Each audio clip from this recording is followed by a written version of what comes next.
এখন যে সূর্য দেখছি এটা আমাদের কাছে অপ্রত্যাশিত। আমাদের কাছে তখন আমরা ভেবেই রেখেছিলাম আমরা আজকে মরতে পারি। শেষ একদিন আমার আম্মু আমাকে ছেড়ে দিল, যে বলল মানুষ তো বারান্দায় থেকে মারা যাচ্ছে, ছাদে থেকে মারা যাচ্ছে, তুই অন্তত রাজপথে মরলে মনকে শান্তি দিতে পারবো। ওনারা ওই দিন গণগ্রেফতার চালাচ্ছিল শিক্ষার্থীদেরকে। ঠিক 5 তারিখ আমি প্রথম আমার জামা কাপড় পরেছি এই স্বাধীনতার পরে। কেন তুমি সামনে এগিয়ে আসলে? তুমি কি চেয়েছিলে যে পুলিশ তোমাকে ধরুক? আমার সামনে থেকে আমার কোনো জুনিয়রকে নিয়ে যায়, তাহলে আমি নিজের কাছে কি জবাব দিব? হুট করেই সবার আগে ভাইয়ার পিছন থেকে কলার ধরে। একটু পরে দেখলাম নুসরাত হাজির। নুসরাত দৌড়ে এসে আমাকে জাপটে ধরলো। যদি যেতে হয় আমার উপর দিয়ে যেতে হবে না, তো আমি যেতে দিব না। বলছিলেন রাইফেলের সামনে কি তুই দাঁড়াতে পারবি যদি রাইফেল ধরা হয়? 1 মিনিট 2 মিনিটের মধ্যেই ওনারা আমাদের চারদিক থেকে ঘেরাও করে ফেলেন। তখন আমি আমার মাকে বলেছিলাম যে দোষটা আসলে আমার না, দোষটা তোমার গর্ভে বাঘ পয়দা হয়েছে। তার মানে এই জেনারেশন জি মানে হচ্ছে বাঘ। এই দেশ পুরো এই জেনারেশনের এবং এই বিশ্ব এই জেনারেশনের। যার ফোনে কোনো আন্দোলনরত কোনো রিলেটেড ভিডিও পিক বা কিছু পাচ্ছিল তাকে অ্যারেস্ট করতেছিল। দেয়ালে যখন পিঠ থেকে যায় তখন কে পিঁপড়া কে হাতি সেটা মাথায় থাকে না। আর যেই পুলিশটা আমার হাতে ধরে রেখেছিল সেই পুলিশটা তখন সাংবাদিক একটাকে লাথি দিয়েছিল। ছাত্র আন্দোলনে উত্তাল সময় পার করেছে বাংলাদেশ, আর সেই উত্তাল সময়ে একটা ভিডিও কিন্তু সোশ্যাল মিডিয়ায় প্রচুর পরিমাণে আলোচিত হয়েছিল। আপনারা নিশ্চয়ই মনে করতে পারছেন, একজন তরুণী পুলিশের প্রিজন ভ্যান রুখে দাঁড়িয়েছিলেন। তার চোখে ছিল চশমা, কাঁধে ছিল ব্যাগ। তার মুখে একটা কথাই আমরা শুনতে পাচ্ছিলাম, আমার ভার্সিটির সিনিয়র ভাইকে কেন অন্যায়ভাবে আটক করা হয়েছে আপনারা বলুন। এবং যেই সিনিয়র ভাইকে আটক করা হয়েছিল তিনিও কিন্তু পুলিশের ভয় না পেয়ে, মৃত্যুর ভয় না পেয়ে সেই আটক করা প্রিজন ভ্যান থেকে চিৎকার করে বলছিল, সামনে আসছে ফাগুন, আমরা হব দ্বিগুণ। নিশ্চয়ই মনে করতে পারছেন সেই ভিডিওটা। আমি একটু পরিচয় করে দিচ্ছি। আমার সাথে আছে নুসরাত জাহান এবং সেই সাথে আছে নূর হাসান। আচ্ছা, তোমরা দুজনই হচ্ছে বেসরকারি ইউনিভার্সিটির স্টুডেন্ট। তুমি কোন ইয়ারে? আমি ফার্স্ট ইয়ার। কোন ইউনিভার্সিটি? Stanford university. আর তুমি? আমি 3rd ইয়ার স্ট্যানফোর্ড ইউনিভার্সিটি। আচ্ছা, তো দুজনেই সিনিয়র জুনিয়র স্ট্যানফোর্ড ইউনিভার্সিটির স্টুডেন্ট। সরকারি চাকরি করার উদ্দেশ্য কি ছিল? না, মূলত সরকারি চাকরি করার উদ্দেশ্য ছিল না। মানে আমরা তো আসলে জেনারেশন জি যেটাকে বলে, মোবাইল ফোনের ভেতরে আবদ্ধ, সারাদিন মোবাইল গেমস অথবা ফেসবুকিং, ইনস্টাতে ছবি দেয়া, ফিল্টার মারা বা এরকম ভাইরাল করা বিভিন্ন জিনিস নিয়ে আমরা আসলে থাকি। হঠাৎ করে কেন মনে হলো যে আমাদের ওই মোবাইল ফোন থেকে বেরিয়ে আমাদেরকে আসলে রাজপথে গিয়ে আমাদেরকে দেশ রক্ষা করতে হবে? আমাদের যে জেনারেশন আছে এই জেনারেশন আমি মনে করি যে অ্যাটলিস্ট বুঝতে পারে যে আমাদের কখন কি করতে হবে। যখন আমাদের জেনারেশন ফোন টিপতো তখন হয়তো রাজপথে নামার মতো সিচুয়েশন তৈরি হয়নি। যখন রাজপথে নামার মতো সিচুয়েশন তৈরি হয়েছে তখন এই জেনারেশন রাজপথে নেমেছে। এই দেশ পুরো এই জেনারেশনের এবং এই বিশ্ব এই জেনারেশনের। যখন যেদিকে দরকার এই জেনারেশন তখন সেদিকে থাকবে। আমার মার সাথে আমি সোফায় বসেছিলাম, আমার মা আমাকে বোঝাচ্ছিল। তখন আমি আমার মাকে বলেছিলাম যে দোষটা আসলে আমার না, দোষটা তোমার গর্ভে বাঘ পয়দা হয়েছে। তুমি যদি তোমার গর্ভে বিড়াল ধারণ করতে তাহলে আর তোমার এই দিন দেখতে হতো না আজকে। আর আমার ছোট ভাইয়ের কথা বলবে, এদিকে আমার ছোট ভাই আমার থেকেও বেশি অ্যাক্টিভ ছিল এই আন্দোলনে। তার মানে এই জেনারেশন জি মানে হচ্ছে বাঘ। একদম। একটু জানতে চাচ্ছি ওই দিনের ঘটনাটা, এটা সম্ভবত 31 জুলাইয়ের ঘটনা। 31 জুলাইয়ে ওই 31 তারিখের কর্মসূচি ছিল মার্চ ফর জাস্টিস। তো আগে থেকে নির্ধারিত সময়ের মতো আমরা হচ্ছে, আমাদের সময় ছিল 12টা বাজে আমরা আমাদের যে ক্যাম্পাস গেটের ওখানে থাকবো, সবাই মিলিত হব। তো সেই দিন হচ্ছে আমরা 5 জন, মূলত অন্যান্য দিন অনেক বেশি থাকলেও আমাদের ক্যাম্পাস ওই দিন মাত্র আমরা 5 জন আসি। পরবর্তীতে আমাদের লেট হচ্ছিল, পরে আমরা বলি যে ঠিক আছে আমরা এখন মুভ করতে পারি হাইকোর্টের উদ্দেশ্যে, যেখানে আগে থেকে হচ্ছে আইনজীবীরা হচ্ছে ওখানে প্রোটেস্টে ছিল। পরবর্তীতে আমরা হচ্ছে আগে থেকে জানতাম যে আমাদের উপরে যদি আমরা একসাথে যাই পুলিশ আমাদেরকে যদি দেখে ফেলে ছাত্রভঙ্গ করবে আমাদের, তাই আমরা ইন্ডিভিজুয়ালি দুজন করে হচ্ছে যাচ্ছিলাম, এগোচ্ছিলাম আর কি হাইকোর্টের দিকে। পরবর্তীতে রাস্তার মধ্যে এরকম আমাদের কথাও ছিল যে আমাদের যদি পুলিশ আমাদের উপরে অ্যাটাক করে আমরা কি করব, এইসব বিষয় কিনা। পরে হচ্ছে আমরা হাঁটতে হাঁটতে আমরা হাইকোর্টের গেট পর্যন্ত পৌঁছে যাই, মাজার গেট পর্যন্ত। তো ওইখানে আমরা পুলিশ দেখতে পেয়ে কিছুটা দূরে অবস্থান করি আর কি। তো ওইখানে আগে থেকে অনেক বিশ্ববিদ্যালয়ের বা স্কুল কলেজের শিক্ষার্থীরা ছিল, তো সেখানে আমরা দাঁড়াই। তো হঠাৎ করে 2টা টহলরত পুলিশ আর কি এদিকে আসছিলেন, হয়তো বা ওনারা কোনোভাবে খবর পাইছে যে এখানে কোনো স্টুডেন্ট আছে। তো ওনারা এসে যখন আমাদের দেখে, আমরা দেখতেছি যে উনি ইনফর্ম করতেছে যে ওনার ফোর্সকে। তো হঠাৎ করে ভাইয়াও এটা লক্ষ্য করে। 1 মিনিট 2 মিনিটের মধ্যেই ওনারা আমাদের চারদিক থেকে ঘেরাও করে ফেলেন। হুট করেই সবার আগে ভাইয়ার পিছন থেকে কলার ধরে। যখন দেখলে যে পুলিশ আস্তে আস্তে তোমাদেরকে ঘিরে ধরছে, তখন ঠিক কেন তুমি সামনে এগিয়ে আসলে? তুমি কি চেয়েছিলে যে পুলিশ তোমাকে ধরুক? ব্যাপারটা হচ্ছে, আমার চিন্তা হচ্ছে যদি আমার সামনে থেকে আমার কোনো জুনিয়রকে নিয়ে যায় তাহলে আমি নিজের কাছে কি জবাব দিব। হুট করে সামনে যাই, আর আমি এরকম অবস্থায় ছিলাম তখন পুলিশ আমাকে পিছন দিয়ে এভাবে ধরে, কলারে ধরে, তারপরে নিয়ে টানা শুরু করে। আচ্ছা, পুলিশ তো তোমাকে না ধরে গুলিও করতে পারতো। আমরা এখন যেই সকালটা দেখছি, এখন যে সূর্য দেখছি, এটা আমাদের কাছে অপ্রত্যাশিত। আমাদের কাছে তখন আমরা ভেবেই রেখেছিলাম আমরা আজকে মরতে পারি, কালকে মরতে পারি, হয়তো রাতে আমার বাসায় পুলিশ এসে আমাকে ধরে নিয়ে যেতে পারে।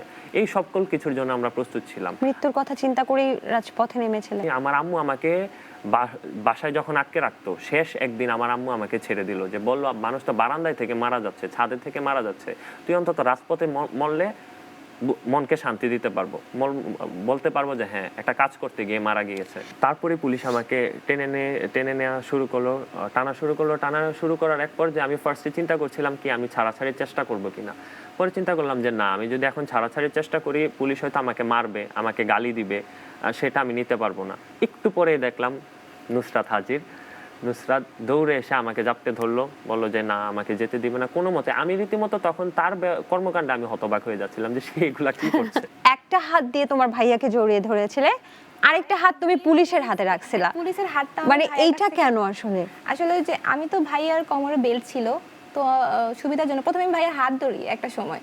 তো যখন আমি হাত ধরে রাখতে পারছিলাম, পুলিশ আমার হাতে আঘাত করে, আমার হাতটা ছুটে যায়।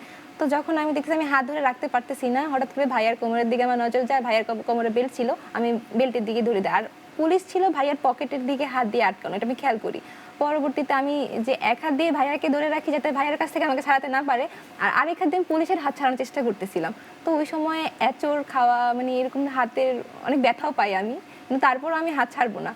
তো একটা সময় তো হচ্ছে একটা আঙ্কেল ওখান থেকে আসেন, যে আমি শুনতে পারছি ভাইয়া খবর নিছেন, উনি এই যে পিছনে আমার পিছনে যে লোকটি আছে, উনি আছেন, তার অবদান আমরা অস্বীকার করতে পারবো না। একটা সময় উনি প্রায় এসে পরে ছুটে ফেলছিল আমার ভাইয়াকে, প্রায় কয়েক সেকেন্ডের জন্য পুলিশের হাত থেকে ছুটে যায়, কিন্তু তারপর আবার এসে পুলিশ আমাদেরকে ধরে। এতগুলো পুলিশ, তারা সশস্ত্র, তোমাদের কাছে কোনো অস্ত্র ছিল না, জি। তুমি একা সেখানে এতগুলো পুলিশের সাথে লড়াই করতে গিয়েছিলে, জানো পারবে না, তারপরেও গিয়েছিলে। মানে ভয় ডর কি কিছুই ছিল না? না, আমাকে দুইবার হচ্ছে লেডি পুলিশ ধরে আর কি। প্রথমে হচ্ছে যখন পিজন ভ্যানে ওঠানোর সময় নিয়ে সরিয়ে যায়, ভাইয়াকে উঠায় এবং দেখতেছি যে গাড়িটা ছেড়ে দিবে, আর আমাকে লেডি পুলিশগুলো ছেড়ে দিছিল। তার কারণে আমি এখান থেকে দেখতেছি এখন গাড়িটা নিয়ে গেলে আমি আর কিচ্ছু করতে পারবো না। পরবর্তীতে আমি দৌড়ে আবার যা গাড়ির সামনে দাঁড়াই, যে এখন আমার উপর দিয়ে যান, যদি যেতে হয় আমার উপর দিয়ে যেতে হবে না, তো আমি যেতে দিব না। কোনো ক্রাইম করিনি আমরা আমাদের নিজেদের অধিকারের জন্য, হ্যাঁ জাস্টিসের জন্য আমরা আসছি, যেটা হচ্ছে তাদের থেকে আমরা প্রাপ্য, আমরা আমাদের অধিকার বুঝতে আসছি। ওনারা অন্যায়ভাবে আমাদের উপরে হচ্ছে জুলুম করতেছিল, যেটাকে গণগ্রেফতার, ওনারা ওই দিন গণগ্রেফতার চালাচ্ছিল শিক্ষার্থীদেরকে। বাস থামিয়ে হচ্ছে সকলের ফোন চেক করা হচ্ছে, যে ফোনে আন্দোলনরত, যার ফোনে কোনো আন্দোলনরত কোনো রিলেটেড ভিডিও পিক বা কিছু পাচ্ছিল তাকে অ্যারেস্ট করতেছিল। আমার ফোনে অনেক ভিডিও ছিল ওই সময়, আমি যখন পিছন দিকে ছিলাম বাসে এবং পাশে আমার একটা আন্টি ছিল বসা, তো উনি ভাবছে হয়তো আমার আম্মু বা কিছু একটা হবে, যার কারণে হচ্ছে আমার ফোনে আসে না। আর আমার ফোনে যা ছিল আমি রিসেন্ট তাদেরকে এগুলো ডিলিট করি। এই ভয়টা কেন থাকবে আমার মনে?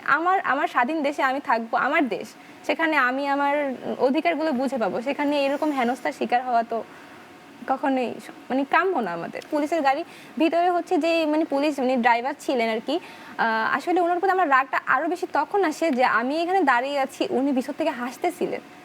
তো ওনার ওই হাসিগুলো আমার কাছে আরও বেশি মানে এখানে মানে শরীরে মানে কাটার মতো বিধে, ওনার হাসিটা যেন তখন আমার কাছে কাটার মতো বিদ্ধে ছিল, যে কেন উনি হাসবে, আমি কি হাসির কোনো জোকস বলতেছি?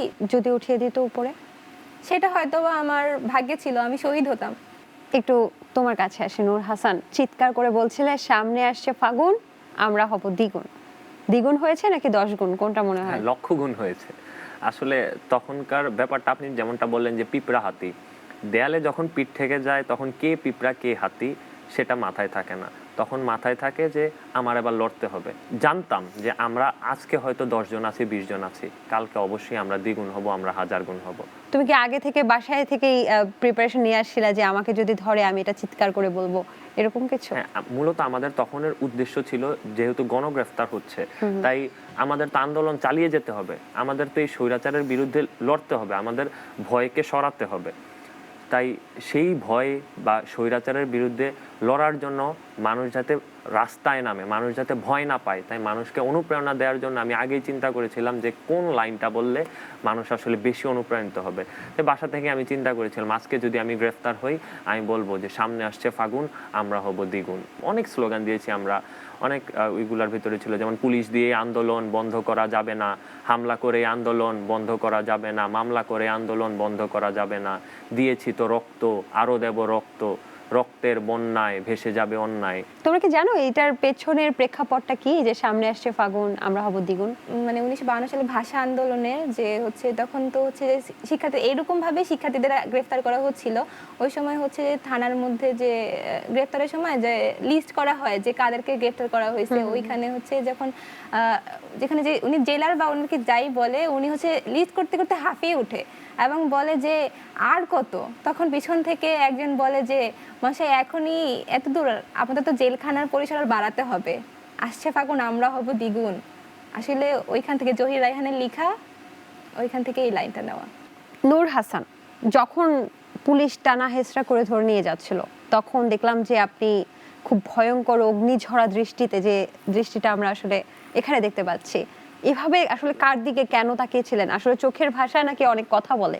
আপনার সেই চোখে আসলে কি ভাষা ছিল একটু যদি বলতেন। আসলে আমাকে যখন থেকে টানা হেঁচড়া করা শুরু হচ্ছিল ঠিক তখন থেকে আমার চোখ এমনই ছিল। আমি পুরো ভিডিওটা যখন দেখছিলাম তখন আমি দেখলাম যে তখন থেকে আমার চোখের অবস্থা এমনই ছিল। আর এই সিচুয়েশনটা ছিল তখন যখন আমার ওই ভাইয়াটা পিছন থেকে আসলো আর নুসরাত আমাকে জাপটে ধরে রাখছিল, তখন নুসরাতকে পুলিশ টানছিল, তখন আমি নুসরাতকে পিছন থেকে ধরে রেখেছিলাম আর পুলিশের দিকে এভাবে তাকিয়েছিলাম। ঠিক ওই মোমেন্টে কেউ একজন ছবিটা তুলে ফেলেছে, আমি তাকে ধন্যবাদ জানাই যে ছবিটা তুলেছে। তো এই ভিডিও ভাইরাল হওয়ার পর আমার ফ্যামিলি, আমার কাছের মানুষজন, বন্ধু বান্ধব সবাই খুব চিন্তায় পড়ে গিয়েছিল যে এখন তো আমি টার্গেটেড। তখন এই একটা প্রেশার ছিল মাথার উপর, বাসায় পুলিশ যাওয়া কিংবা কারো কাছ থেকে আমার ইনফরমেশন নেওয়া, যেদিকে যাই সেদিকে আমাকে টার্গেট করা, এইসব সময় নানা প্রেশার। আমি বাইরে বাইরে বাইরে বাইরে থাকতে হয়েছে, আমার ফ্রেন্ডের জামা কাপড় পরতে হয়েছে। আমি ঠিক 5 তারিখ আমি প্রথম আমার জামা কাপড় পরেছি এই স্বাধীনতার পরে। আমার বাড়ি তো কুমিল্লা, তো আমার হোম টাউনে আমি যতটুকু জানতে পেরেছি যে আমার দুলা ভাই, যিনি খুবই সাধারণ মানুষ, খুবই সাধারণ মানুষ, 5 ওয়াক্ত নামাজ পড়ে একদম পরহেজগার একজন মানুষ, তার নাম অ্যানলিস্টেড। কেন? আমার কারণে।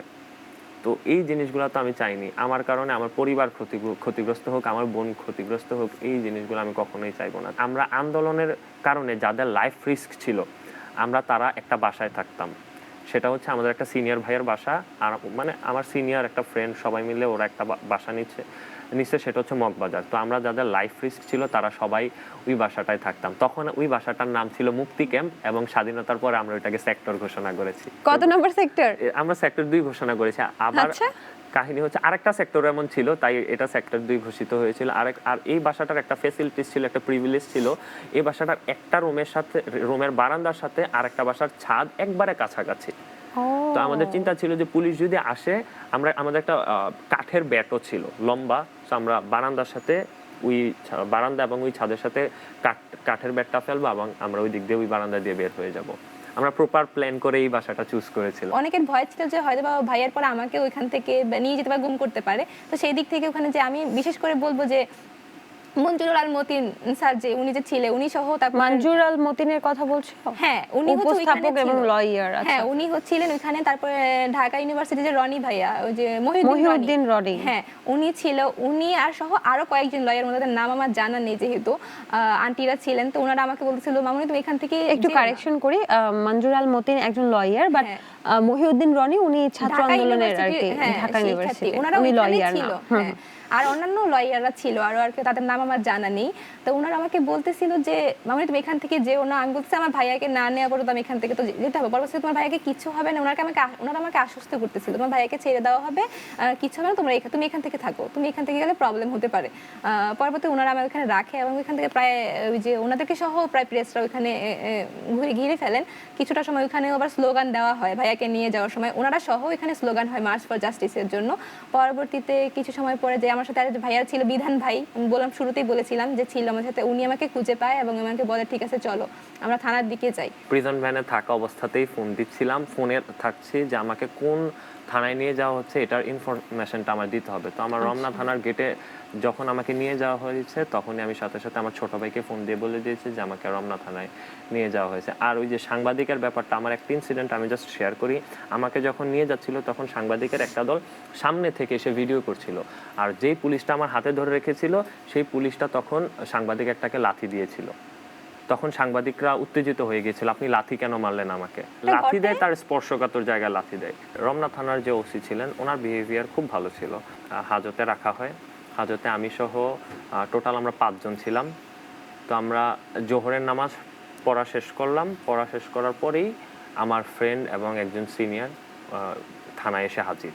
3টা বাজবে হয়তো, আমার টিচার্সরা আসা শুরু করে, সিনিয়র্সরা আসা শুরু করে, তারপরে নুসরাত ওরাও আসা শুরু করে। তারপরে রমনা থানার ওসির সাথে কথা হলো, কথা বলার পরে আমাকে শাহবাগ থানায় পাঠিয়ে দেওয়া হলো। শাহবাগ থানার সিচুয়েশন ছিল একদম অন্যরকম। মানে ওসির নাম ছিল ইমরুল, শাহবাগ থানার। তিনি রীতিমতো স্টুডেন্টদের সাথে যাতা ব্যবহার করছিলেন, যেটা না সেটা বলছিলেন রাইফেলের সামনে কি তুই দাঁড়াতে পারবি যদি রাইফেল ধরা হয়। আমার টিচার্সদের জিম্মাদারিতে আমাকে ছাড়া হয় পরবর্তীতে। শুধু তোমাকে আর বাকি যারা ছিল? সবারই মোটামুটি তখন টিচার্স প্যারেন্টস এসে গিয়েছিল। আর আমার যারা টিচার্স ছিল বা সিনিয়র্স ছিল তারা তো আর একা আমাকে নিয়ে যাবে না, আমার সাথে যারা নির্দোষ ছিল, যাদের আসলেই কোনো অফেন্স ছিল না, সবাইকে নিয়েই যাবে।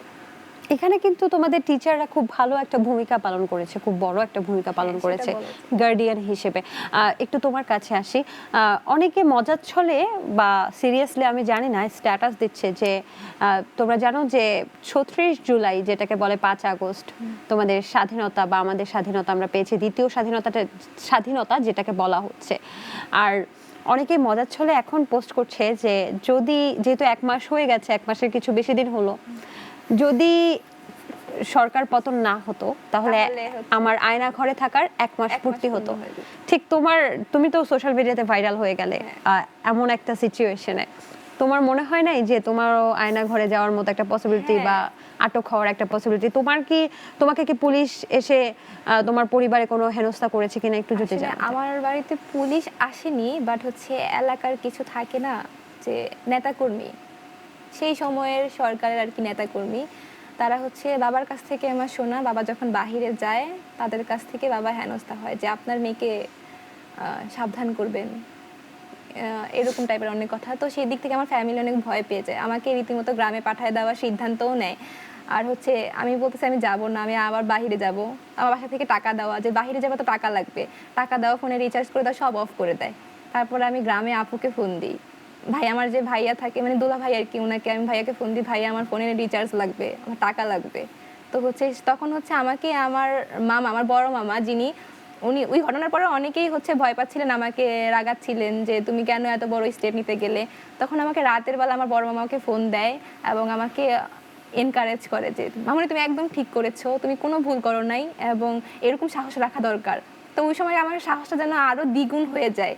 ওই দিনের ঘটনার পরে সাহস আমার মামার যখন এনকারেজ, আমার ভাইয়া যে বলতেছিল যে আপু তুমি অনেক ঠিক কাজ করছো, আর ভয় পাবা না, সবার যা হচ্ছে তোমারও তাই হবে।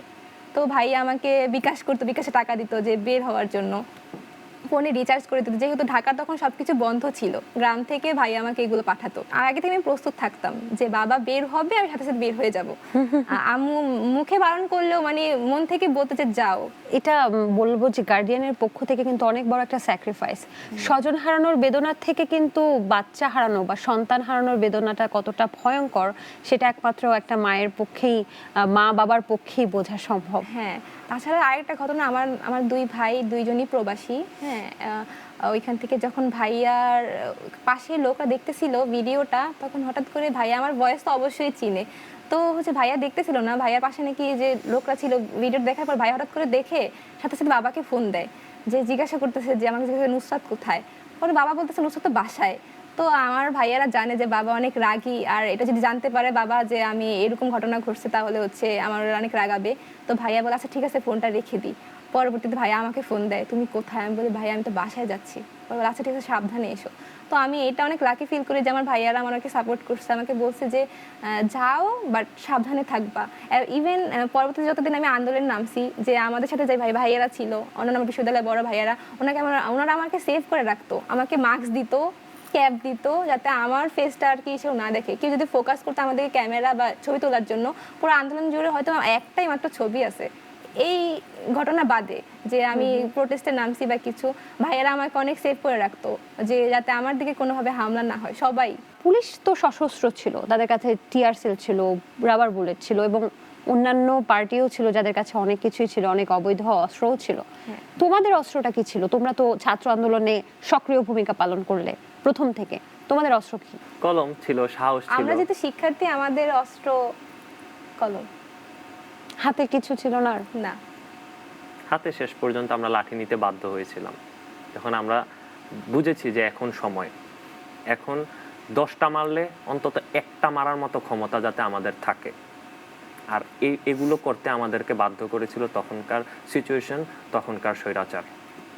আচ্ছা, আর এই লাঠিগুলো কোথায় পেতে? মানে লাঠি বা ইট পাটকেল এগুলো নিয়েই তো তোমরা আসলে হাঁটতে আমরা দেখতাম। হ্যাঁ।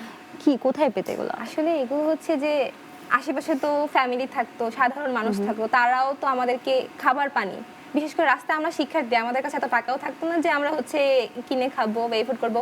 ওনারাই হচ্ছে নিজের উদ্যোগে খাবার পানি নিয়ে আসতো, খাবার নিয়ে আসতো। ইভেন হচ্ছে যে লাঠিগুলা আমরা দেখতাম যে কিছু কিছু মানে মহল্লা থেকে বের করে দিত সাধারণ মানুষরা। ইভেন একটা ভিডিও আপনি হয়তো সোশ্যাল মিডিয়ায় দেখে থাকবেন যে একটা ভ্যান চালক মামা, উনি হচ্ছে ভ্যানের মধ্যে করে এত এত লাঠি নিয়ে আসে এবং যাতে পুলিশ যাতে দেখতে না পারে উনি হচ্ছে ওটাকে ঢেকে নিয়ে আসে, মানে ব্যাগ দিয়ে অনেক করে ঢেকে নিয়ে আসে এবং শিক্ষার্থীদের সামনে এসে উন্মুক্ত করে। সেটা আমি দেখলাম কিছুদিন আগে সোশ্যাল মিডিয়ায় যে শিক্ষার্থীদেরকে, মানে সাধারণ মানুষ, শিক্ষার্থীদের পাশাপাশি সাধারণ মানুষ, মাদ্রাসার শিক্ষার্থী, এখানে কোনো, আমি তো বলবো না যে কোনো একটা কোনো জায়গা থেকে আসা, আমি বলবো এটা পুরো দেশবাসী মিলে এই কাজ। একটা বিষয় যদি তোমরা আসলে কিছু না মনে করো, আমি জিজ্ঞাসা করতে চাই, অনেক মানুষের প্রশ্ন এটা নিয়ে, আমি কি জিজ্ঞেস করতে পারি? অবশ্যই। আচ্ছা, সেটা হচ্ছে তোমরা যেহেতু ভার্সিটি সিনিয়র জুনিয়র, আপন ভাই বোন না, তাই আছে না মানে বিভিন্ন রকম মানুষ তো বিভিন্ন কথা বলেছে অনেকে তোমরা প্রেমিক প্রেমিকা, এটা কি সত্যি? একদমই না। একদমই না। আচ্ছা। একদমই না। আমরা ইউনিভার্সিটির সিনিয়র জুনিয়র, আমাদের আগে থেকে সিনিয়র জুনিয়রের মতোই বন্ডিং ছিল। সো আমাদের এই যেই জিনিসটা দেখে মানুষ এগুলো মনে করছে, এগুলো মনে হওয়ার কোনো কারণ নেই, কারণ আমাদের বিশ্ববিদ্যালয়ের সবাই জানে আমাদের। তোমরা কি দেখেছো এরকম কমেন্টস আসছে? হ্যাঁ, আমরা আবার দেখেছি এমন কমেন্টস করছে মানুষ, আবার অন্য মানুষরাই গিয়ে এগুলাকে ডিফেন্ড করছে। ইভেন আমাদের ইউনিভার্সিটির স্টুডেন্টরা, অন্য যারা আছে, তারাও আমাদের সাইড থেকে ক্লেরিফাই করছে সবাইকে যে না, বিষয়টা আসলে এমন না। যারা জানে তারা কখনো এগুলো বলছে না। এমনিতে নূর হাসানের প্রিয় মানুষ আছে? আমি জানি নূর হাসানের স্ট্যাটাস দেয় নারী দেখলে নাকি ভয় পায়। আমার নারী ভীতি একটু কাজ করে। কেন, মানে আমি একটু পুলিশ shy। ভয় পাচ্ছেন না, পুলিশের দিকে এভাবে তাকিয়ে আছেন, নারীকে কেন ভয় পাচ্ছেন? একটা নার্ভাসনেস কাজ করে। আমি আচ্ছা। সহজে কখনো, আমার মনে হয় না যে, খুব কম আমি নিজ থেকে কথা বলতে গিয়েছি। হ্যাঁ, এভাবে ফ্রেন্ড হয়ে গেলে বা একটা কমফোর্ট জোনে আসার পরে কথা বলা যায়, বাট শুরু করে হাই হ্যালো যেভাবে টিপিক্যালি যেরকম মানুষ শুরু করে, ওইটা আমার দ্বারা হয় না। আচ্ছা, তার মানে আজকের অনুষ্ঠানের পরে অবশ্যই নারীরা তোমাকে নক করবে, বিকজ তুমি যেহেতু ভয় পাও, শাই ফিল করো। আজকের অনুষ্ঠানের পর না, আজকের অনুষ্ঠানে অনেক আগে থেকেই নকই করছে। নক করছে? হ্যাঁ। আচ্ছা, কি বলে? অনেক কথা বলে যে আমার সাহসে মুগ্ধ, চোখে মুগ্ধ, অ্যাপ্রিশিয়েট করে। না, আমি কিন্তু ভেবেছিলাম যে তোমার চোখে মনে এরকম, কিন্তু আসার পরে দেখি যে চোখ ঠিক আছে। হ্যাঁ, তুমি জানো কি না? আর না হচ্ছে ভাইয়াকে যদি মেসেজ দিয়ে না পায়, এখন সবাই তো, যেহেতু সবাই জানে আমি ভাইয়ার বোন, তো আমাকে তো রীতিমতো মেয়েরা হচ্ছে ভাইয়া কেন মেসেজে রিপ্লাই দেয় না, আপু তুমি কিছু বলো, মেয়েরা আমাকে মানে ইনবক্সে যাতা অবস্থা। আচ্ছা, তাহলে নারী ফ্যান একটু বেড়ে গেছে নাকি? এই জিনিসটা ফ্যান বলবো না, সবাই আসলে নারী ভালোবাসা। পুরুষ সবাই, তখন তো এমন সিচুয়েশন ছিল যে আসলে সবাই অনুপ্রাণিত হতে চেয়েছে, সবাই অনুপ্রেরণা চেয়েছে, সবাই ভালোবাসা দিয়েছে। সো আসলে নারী ফ্যান বলবো না বা কাউকে ফ্যান বলবো না, সবাই আমাকে ভালোবাসে। তবে তোমার কথা শুনে আমার এমন মনে হচ্ছে যে নারীরা কত ভয়ঙ্কর রে বাবা, পুলিশ পর্যন্ত ভয় পায় না যে ছেলে, সে ছেলে নারীকে ভয় পায়। যাই হোক, এই পার্টটুক আসলে জোকস ছিল, আমরা অনেক বড় বড় কথা বলেছি, অনেক গুরুগম্ভীর কথা বলেছি, তাই একটু মজা করেছি। আচ্ছা, তুমি একটা বায়ো লিখেছিলে নূর হাসান, তাদের জঞ্জালে ভরা কারাগার, মোরে বন্দি করবে কতবার, যদি বলতে পুরোটা। আচ্ছা, এটা আমার লেখা একটা কবিতা, আমি একটু কবিতা লিখি, একটু আবৃত্তি করে শোনাও না। আচ্ছা, এই কবিতাটা হচ্ছিল: আমি চঞ্চল, আমি বিদ্যুৎ, আমি হার না মানা সদা প্রস্তুত, আমি রুখে দেব, আমি ভেঙে দেব শত ঘৃণা যত বিদঘুট, হব স্বাধীন যেন মুক্ত আকাশ, প্রতি শ্বাসে শ্বাসে শুধু শান্তির ছাপ। আমি হাসবো, আমি বাঁচবো, হব বৃষ্টি, মুছবো অভিশাপ। আমি দুর্বার, আমি ঘুরিনি, আমি ভেঙেছি তবু হারিনি। আমি দুর্জয়, আমি নির্ভয়, ডোরা কাটা ভাগ থাবা দেখুনি। তারা চিৎকার, আমি হাহাকার, তারা উচ্ছ্বাস, আমি চুরমার। তবু নত নই, আমি জিতবই, আমি আনবই মোর অধিকার। আমি নজরুল সুকান্ত, আমি বিদ্রোহী নহে ক্ষান্ত। মারো শতবার, করো হামলা, ফের জাগবই আমি বাংলা। করো বোমাপাত, করো পদাঘাত, ফের জাগবই আমি বাংলা।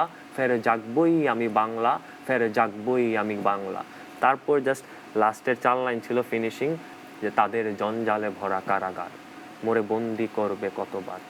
জানি মরব তবু লড়ব, ডাকি যুদ্ধ ফের স্বাধীনতার। এই ছিল। বাহ বাহ, চমৎকার চমৎকার।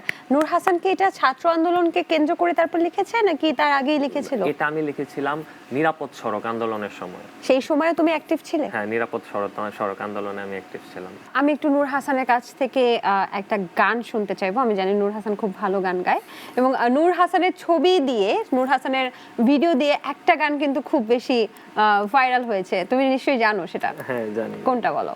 সেটা হচ্ছে মুসাফির। মুসাফির। আচ্ছা, তো এই গানের কিছু লাইন আমি আসলে তোমার থেকে শুনতে চাই, কারণ যেই মানুষটা, মানে তোমার ভিডিও দিয়ে যারা এত কিছু ভাইরাল করলো এই গানে, সেটা যদি নূর হাসানের কণ্ঠে শুনি তাহলে কেমন লাগবে একটু শুনতে চাই। কারো আদেশ মানি না আমি চির স্বাধীন, আমি না মানি আইন, আমি না কারো অধীন। যেন আমি শ্রেষ্ঠ, শুধু আমি সঠিক, কেবল আমি সত্য, পুরো দুনিয়া বেঠিক। প্রলয়ে আমি করি ধ্বংস, আমি শত্রু ঘায়েলে সদা হন্য, আমি শৃঙ্খলা মানি না, মৃত্যু চিনি না, আমি জ্বলে ওঠা শিখা, নিভিতে জানি না তোমার দাসত্ব, আমার রাজত্ব। ধুকে ফুকে মর ওহে বিশ্বাসঘাতক, আমারই আদালত, আমি বিচারক। হত্যা করি পাপী না মানি স্বর্গমর্ত, আমি হত্যা করি পাপী না মানি স্বর্গমর্ত। সমন্বয়কের একটা বিষয় থাকে, আমি যতটুকু জানি তুমি তোমার ভার্সিটির সমন্বয়ক ছিলে নূর হাসান। সমন্বয়ক, প্রথম দিকে সমন্বয় কমিটিতে ছিলাম। তো এই যে সমন্বয়ক নিয়ে যারা ক্রেডিট নিচ্ছে বা সমন্বয়ক নামধারী যারা ক্রেডিট নিচ্ছে, এই বিষয়টাকে কিভাবে দেখো? আচ্ছা, আমি বলি সমন্বয়ক আসলে কি। সমন্বয়ক হচ্ছে সে যে সমন্বয় করে, আর সমন্বয় ততক্ষণ পর্যন্তই করা হয় যতক্ষণ পর্যন্ত সমন্বয় করার প্রয়োজন পড়ে। তাই সমন্বয়করা ততক্ষণই সমন্বয়ক ছিল যতক্ষণ আন্দোলন জুড়ে সমন্বয় করতে হয়েছিল। এখন যেহেতু আর সমন্বয় করতে হচ্ছে না, তাই সমন্বয়ক বলতে এখন কিছু নেই, এখন সবাই আমরা সাধারণ ছাত্র। তাই যারা সমন্বয়ক পরিচয় দিয়ে এই বেনিফিটগুলা নিতে চাচ্ছে, আপনারা সবাই তাদেরকে গণধোলাই দিন। তাদের বিরুদ্ধে আপনারা সাধারণ মানুষও সবাই আসুন।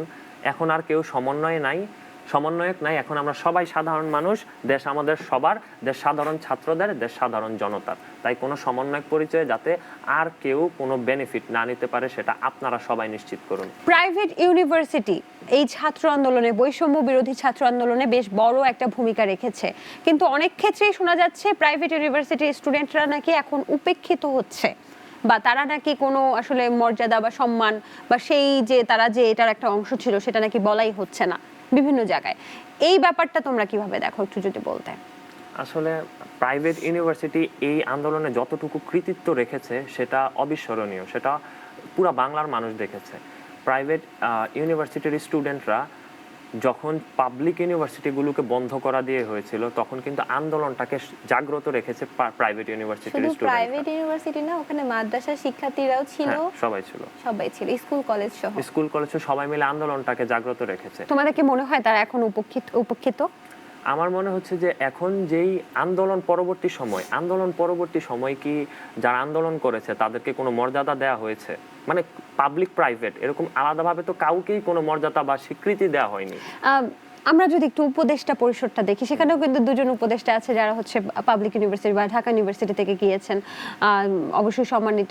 এবং বিভিন্ন জায়গায় আমরা শুনতে পাচ্ছি যে ছাত্র রাজনীতি নাকি গঠন করা হবে, রাজনৈতিক দল গঠন করা হবে, সেখানেও মোটামুটি কিন্তু পাবলিক ইউনিভার্সিটির মানুষদেরকে নিয়েই কথা হচ্ছে। প্রাইভেট ইউনিভার্সিটি কি উপেক্ষিত কিনা, মানে তোমাদের কি মনে হয় আসলে? আচ্ছা, ছাত্র রাজনীতির যে ব্যাপারটা, সেই ব্যাপারে এখন পর্যন্ত কোনো পরিষ্কার ধারণা নেই বা পরিষ্কার কোনো বিবৃতি নেই। তাই এখন পর্যন্ত বলা যায় এই সকল নিউজ গুজব। যখন আমরা এই জিনিসগুলো প্রপারলি জানতে পারবো, প্রপার ইনফরমেশন আমাদের সামনে আসবে, আমরা ঠিক তখনই আমরা এই জিনিসগুলোকে বিশ্বাস করব। আর বর্তমান সময়ে হ্যাঁ, প্রাইভেট ইউনিভার্সিটির যে বিষয়টা আসছে, যে হ্যাঁ প্রাইভেট ইউনিভার্সিটিকে উপেক্ষিত করা হচ্ছে, এই জিনিসগুলো আসলে উপেক্ষা না। জিনিসগুলো হচ্ছে আমরা প্রাইভেট পাবলিক এই জিনিসটাকে যদি আমরা আলাদা ভাবি, তখন আমরাই বৈষম্য তৈরি করছি। প্রাইভেট পাবলিক আলাদা না, আমরা সবাই ছাত্র, সবার আন্দোলন ছাত্র জনতার আন্দোলন। তবে হ্যাঁ, প্রাইভেট ইউনিভার্সিটিকে যদি আমরা আলাদা একটা এন্টিটি হিসেবে দেখি, তার আন্দোলনটাকে জাগ্রত রেখেছে। যদি এমন একটা দিন আসে যেই দিনে সকল আন্দোলনকারীদেরকে একটা আলাদা সম্মাননা দেওয়া হবে বা স্বীকৃতি দেওয়া হবে, তখন যদি আমরা দেখি যে হ্যাঁ এই অংশের শিক্ষার্থীরা প্রপার মর্যাদা পাচ্ছে না, তখন হয়তো আমরা এই জিনিসটা নিয়ে কথা বলবো বা আওয়াজ তুলবো। কিন্তু বর্তমানে আমরা সবাই ছাত্র, কোনো প্রাইভেট পাবলিক ইউনিভার্সিটির ট্যাগে আমরা আমাদেরকে ভাগ করব না। তোমরা যখন আন্দোলনে ছিলে তখন কি অন্যান্য রাজনৈতিক কর্মী যারা বলা হয়েছে যে পুলিশ ছাড়াও আরেকটা বাহিনী তোমাদের উপর আক্রমণ করেছে, এটা কি তোমরা স্বচক্ষে দেখেছিলে বা শিকার হয়েছিলে আক্রমণের? কয়েক দফা। তাদেরকে তো শিক্ষার্থীরা একটা যদি ঘটনা, একটা দুটো ঘটনা। 18 তারিখের ঘটনা বলি।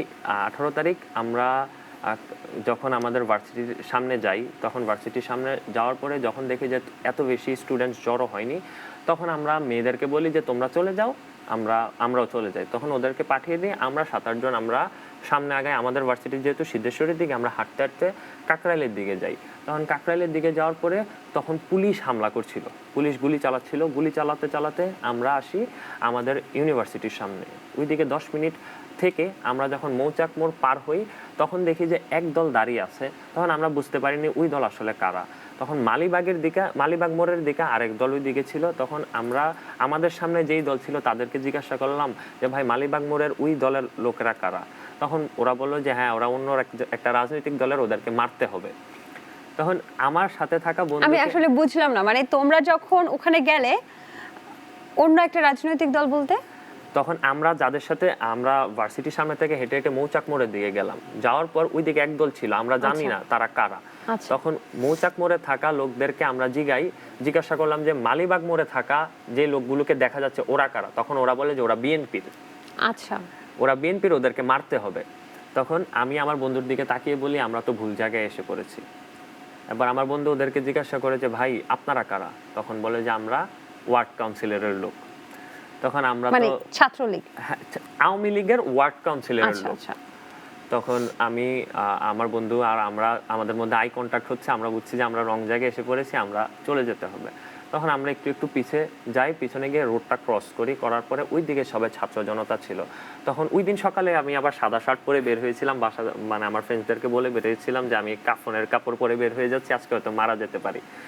তো ওই দিন পরবর্তীতে আমি আর হাবিবুল্লাহ বাহারের একটা ভাই ছিল, আমরা দাঁড়িয়েছিলাম, আর আমার বন্ধু ইফাস পিছনে লাঠি গোছাচ্ছিল। তো হুট করে মালিবাগ মোড় থেকে যে বিএনপির লোকগুলো ছিল ওদেরকে সরিয়ে, ওদেরকে রীতিমতো মেরে ধরে যায় কিছু করে আওয়ামী লীগের যারা কর্মী ছিল ওরা আমাদের দিকে অগ্রসর হচ্ছিল। তখন একটা হেলমেট লীগ, মূলত বলবো কারণ সে হেলমেট পরা ছিল, সে আমার দিকে এভাবে আঙ্গুল তুলে বলেছিল যে এই তাকে ধর। দেখার পর আমি পিছনে ফিরে দেখি যে তখন আমার পিছনে কেউ নেই। আমি আর আমার যে হাবিবুল্লাহ বাহারের যে ভাই ছিল উনি, আর ইফাস পিছনে যে লাঠি গোছাচ্ছিল, আমরা 3 জন এক দৌড় দিয়েছি একবারে ওয়্যারলেস আমার একটা ভাইয়ের, সিনিয়র ভাইয়ের বাসায় গিয়ে উঠেছি। আর ওই দিন রাতে আবার ধানমন্ডিতে আমরা আন্দোলন চালাচ্ছিলাম, তখন ছাত্রলীগ হামলা করেছে আমাদের উপর। তবে সবচেয়ে নৃশংস ঘটনা যেটি, সেটি হচ্ছে 3 তারিখের আন্দোলনে আমি কুমিল্লায় ছিলাম। আমার স্কুল হচ্ছে কুমিল্লা জিলা স্কুল থেকে আমরা আন্দোলন শুরু করি। আমরা আন্দোলন শুরু করার পরে প্রথমে আমাদেরকে একত্রিত হতে দিচ্ছিল না।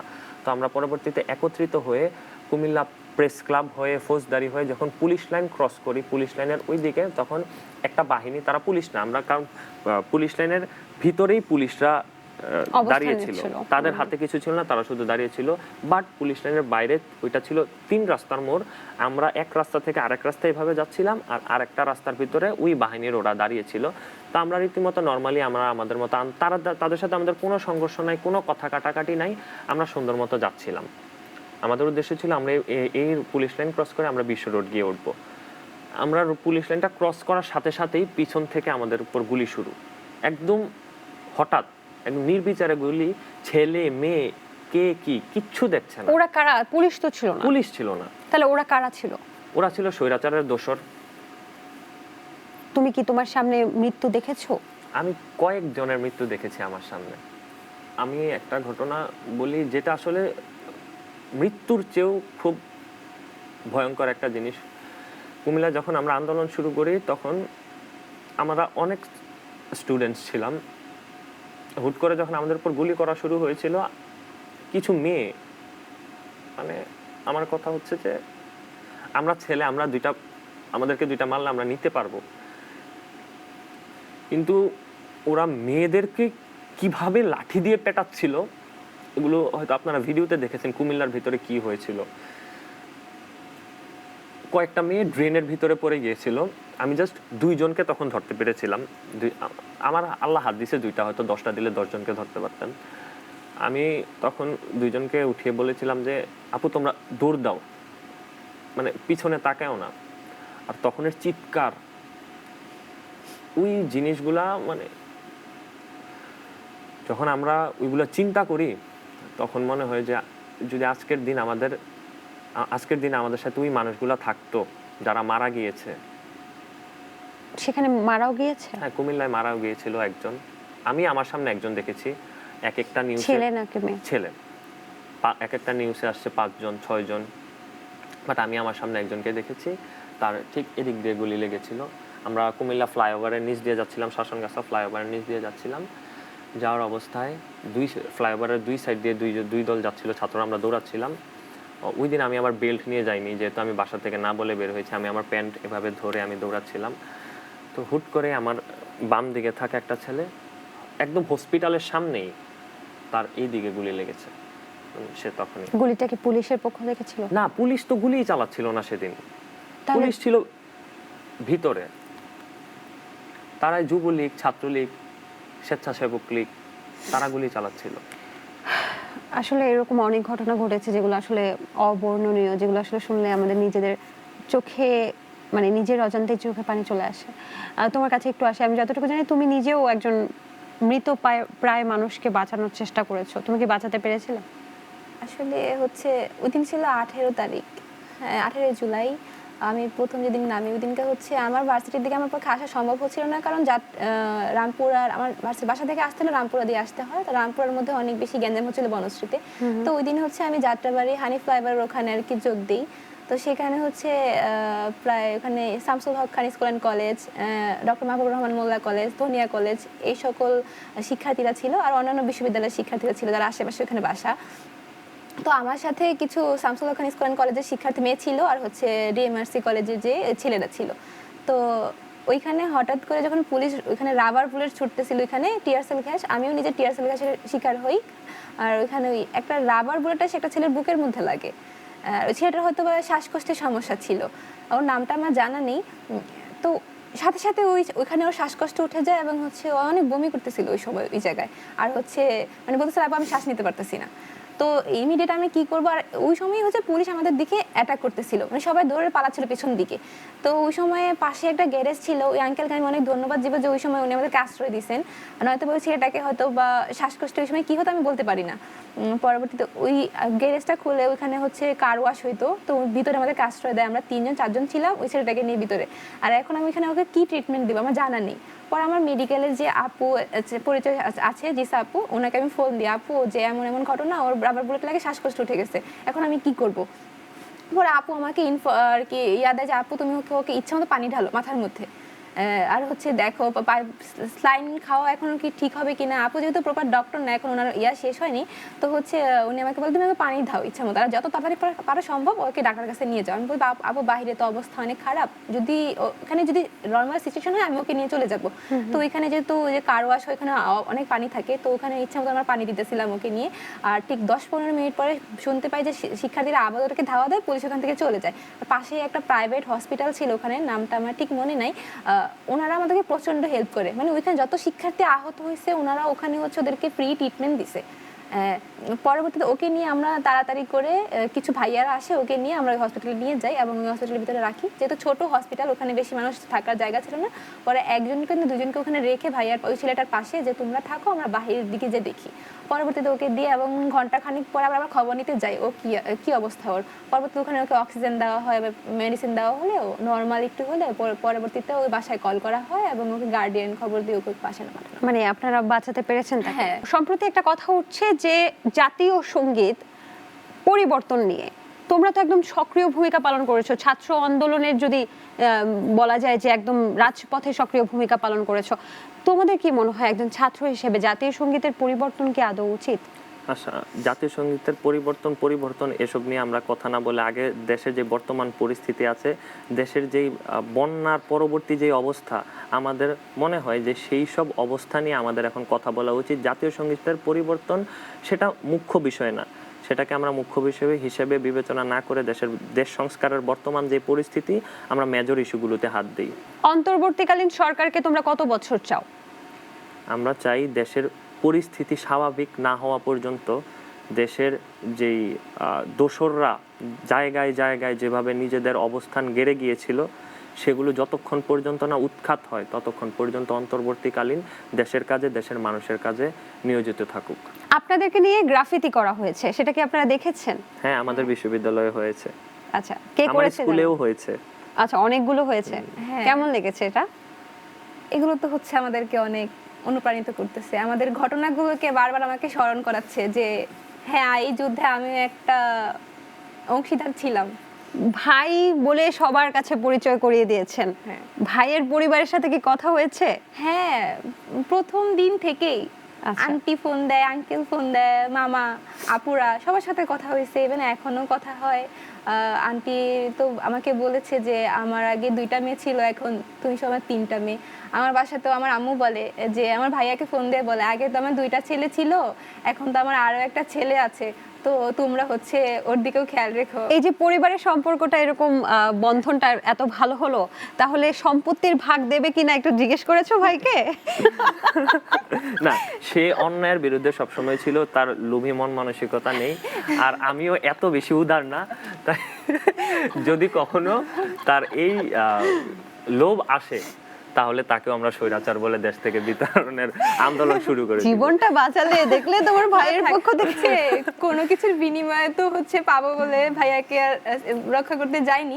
তো হচ্ছে আমার হচ্ছে সম্পত্তি লাগবে না, বাট যে আমাকে ভালোবাসা দিচ্ছে ওগুলো সেটাই হবে। এখন যে 2024 সালে নতুন স্বাধীনতা পেলে এখন কি মুক্তিযুদ্ধের সার্টিফিকেট দরকার, কোটা দরকার? না, আমরা আসলে এসবের জন্য আন্দোলন করি না। আমরা অন্যায়ের বিরুদ্ধে দাঁড়ানোর জন্য, দেশের মানুষের জন্য, দেশের মানুষ যাতে বাক স্বাধীনতা ফিরে পায় সেই সকল কিছুর জন্যই আমাদের আন্দোলন ছিল। এখন দেশের মানুষ যদি প্রকৃতপক্ষে বাক স্বাধীনতা ফিরে পায় তাহলে সেটাই আমাদের সার্টিফিকেট। আপনাদেরকে অসংখ্য ধন্যবাদ। নতুন বাংলাদেশ কেমন দেখতে চান একটু দর্শকদেরকে যদি একজন বলতেন আপনাদের পক্ষ থেকে, কে বলবে বলেন? আপনারা ডিসিশন নেন, ভাই বোনের মধ্যে কে বলবে? আচ্ছা, ভাইয়া বলো। ভাইয়া। আচ্ছা, নতুন বাংলাদেশ হবে এমন বাংলাদেশ যেই বাংলাদেশে প্রত্যেকটা মানুষ সুন্দরভাবে এবং স্বাধীনভাবে জীবনযাপন করতে পারবে, এবং তারা যাতে কোনো কথা বলার আগে ভাবতে না হয়, তাদের যাতে ব্যাক স্পেস কিংবা ডিলেট বাটন চাপতে না হয়, তারা যাতে চিন্তা করতে পারে স্বাধীনভাবে, তারা যাতে হাসতে পারে স্বাধীনভাবে, তারা যাতে বলতে পারে স্বাধীনভাবে। শুধুমাত্র বলার কারণে কিংবা শুধুমাত্র কোনো একটা মুভমেন্টের কারণে তাদেরকে যাতে ঘরবন্দি কিংবা জেলখানাবন্দি না হতে হয়, তারা যাতে সুন্দর বাংলাদেশ পরিবারের সাথে দেখতে পারে, প্রিয়জনদের সাথে দেখতে পারে, এবং সবার জন্য তারা যেন কাজ করে যেতে পারে, এমন একটা বাংলাদেশ। তোমাদেরকে অসংখ্য ধন্যবাদ। আপনাকে আপনাকে অনেক ধন্যবাদ। ধন্যবাদ আপু। দর্শক, এই ছিল নাগরিক টেলিভিশনের স্পেশাল আয়োজন। আশা করছি আপনাদের পুরো আয়োজন ভালো লেগেছে। আমি সমৃদ্ধি আজকের মতো এই আয়োজন থেকে বিদায় নিচ্ছি।